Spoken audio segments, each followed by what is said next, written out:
Georgia, a country that lies at the intersection of Europe and Asia, is rocked by days of protests following the government's controversial decision to delay the former Soviet country's bid to join the European Union. The country's Prime Minister hours earlier had vowed to negotiations with the opposition. Here's a detailed report by DD India's Raghav Kumar Jha on the developments in this transcontinental country in the Caucasus region.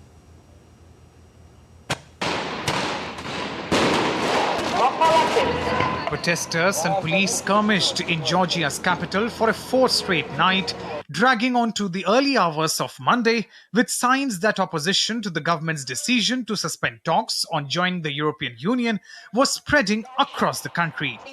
Georgian police arrested a prominent opposition leader early on Monday after using water cannon and tear gas to scatter anti-government protesters who rallied outside parliament for the fourth straight night. The protests were sparked by the government's announcement last week that it was suspending talks on joining the European Union.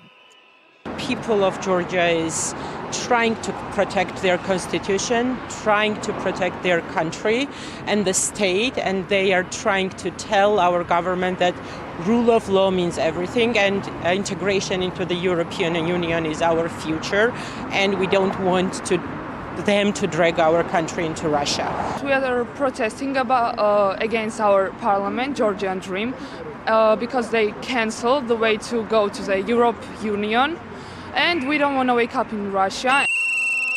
However, Georgian Prime Minister said that his government has not suspended any move related to the European integration. It is a blatant lie spread by the opposition. So we have not suspended anything related to the European integration. It's just a lie. And there are the opposition leaders, there are the media outlets linked with the opposition who are just lying to these people. But nobody has suspended the European integration of Georgia. We are very much committed to the European integration. On the other hand, Georgia's president appealed to European countries on Monday to confront what she described as the Russian attempt to impose control on her nation.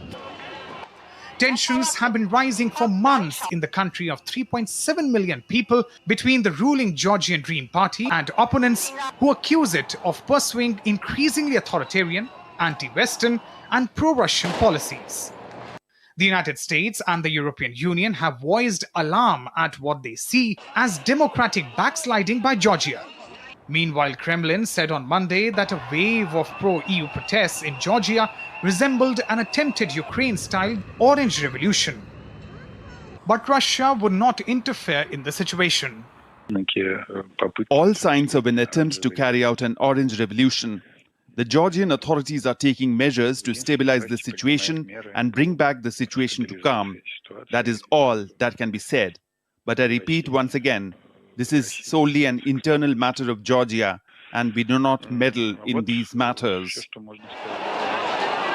Georgia's Interior Ministry said 21 police officers had been injured during the overnight protest, with 113 people hurt since the beginning of the unrest. On the other hand, dozens of protesters have also been injured since the latest demonstrations began. Meanwhile, hundreds of diplomats and civil servants have signed open letters protesting the decision to suspend talks with the European Union and stop receiving any funds from the bloc for 4 years. Raghav Kumar Jha's report for DD India.